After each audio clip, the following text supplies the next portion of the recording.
उषा का सगा बेटा सुनील और बहू कीर्ति उन्हें उनके सौतेले बेटे के साथ छोड़कर जा रहे होते हैं। बेटा, तेरी जब कमाई बढ़ जाएगी कम से कम तब तो मुझे तू लेने आ जाना। हाँ हाँ माँ, क्यों नहीं।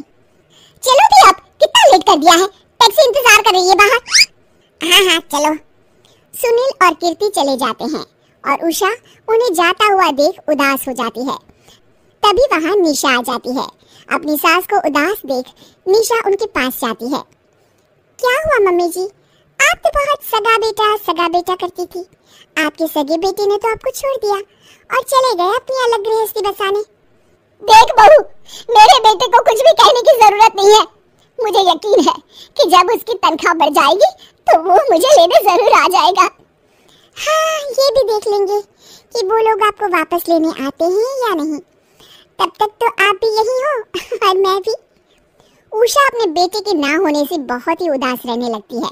उन्होंने खाना खाना भी छोड़ दिया। सुनिए जी, मम्मी जी ने आज भी कुछ नहीं खाया। जब भी खाने के बारे में पूछती हूँ तो कह देती है भूख नहीं है और अपने कमरे में ही बैठी रहती है। ये सुनकर ऋषभ अपनी माँ के पास खाना लेकर जाता है। माँ, सुनील बेटा, आ गया तू? ओह, तू है। माँ, मैं खाना लाया हूँ, खा लीजिए प्लीज। आप ऐसे भूखी रहेंगी तो बीमार पड़ जाएंगी। मुझे भूख नहीं है, ले जा तू खाना। ठीक है, फिर जब तक आप नहीं खाएंगी मैं भी नहीं जाने वाला यहाँ से। अरे तू क्यों जिद करता है? कहा ना मुझे भूख नहीं है। अरे मम्मी जी, आप खा भी लीजिए ना, ये कितने प्यार से आपको खिला रहे हैं, उसकी तो कदर कर लीजिए कम से कम। अरे तू क्यों बीच में हमेशा अपनी टांग अड़ाती है? ठीक है, लाओ दे दो। कम से कम खाने के बाद तुम दोनों तो इस कमरे से जाओगे। उषा खाना खा लेती है और ऋषभ और निशा ये देखकर खुश हो जाते हैं। चलो, कम से कम माँ ने खाना तो खा लिया। उषा एक दिन सुनील को फोन मिलाती है।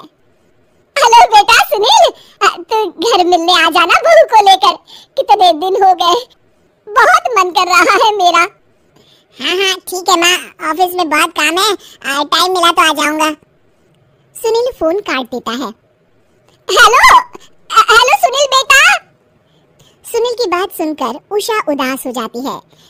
तभी वहाँ ऋषभ आ जाता है। माँ, ये देखो, मैं जलेबी लाया हूँ तुम्हारे लिए, तुम्हें बहुत पसंद है ना? उषा जलेबी देखकर बहुत खुश हो जाती है।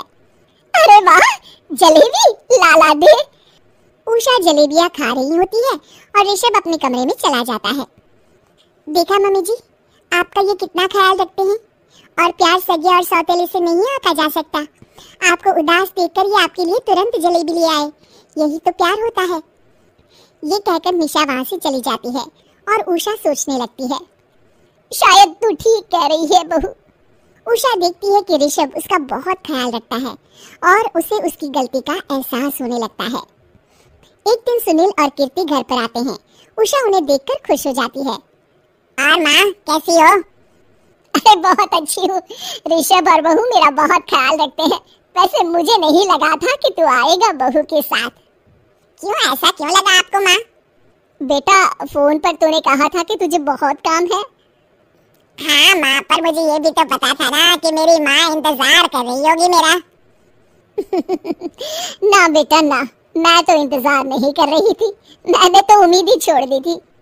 सुनील को ये देखकर अजीब लग रहा होता है कि उसकी माँ ऋषभ से अब बहुत अच्छे से बात कर रही होती है और उसके आने की उनको कोई खास खुशी भी नहीं होती है। अपनी माँ का ध्यान न पाकर उसे थोड़ी सी जलन महसूस होती है।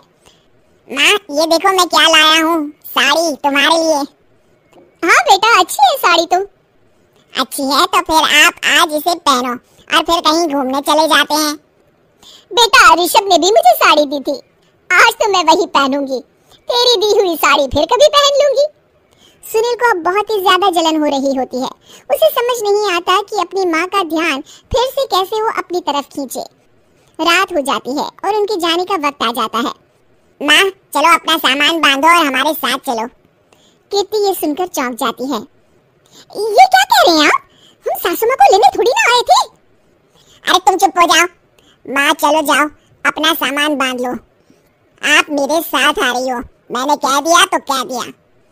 अरे पर बेटा, तेरी तो तनख्वाह कम है, मैं तुझ पर बोझ नहीं बनना चाहती। अरे मुझ पर बोझ नहीं हो माँ, बस आप चलो ना, मैं लेकर ही जाऊंगा आपको। नहीं बेटा, अब मैं नहीं आना चाहती। मैं तो अब ऋषभ और बहू के साथ ही रहूंगी। ये सुनकर ऋषभ चौंक जाता है। ये क्या कह रही हो माँ? हाँ बेटा, मैं कहीं नहीं जाने वाली अब। माँ आप सच में नहीं जा रही? नहीं बेटा, मैं तो तेरे पास ही रहूंगी अब, और जो प्यार मैं तुझे नहीं दे पाई वो सब दूंगी बेटा। ऋषभ और उसकी माँ गले मिलते हैं और निशा खुश हो जाती है।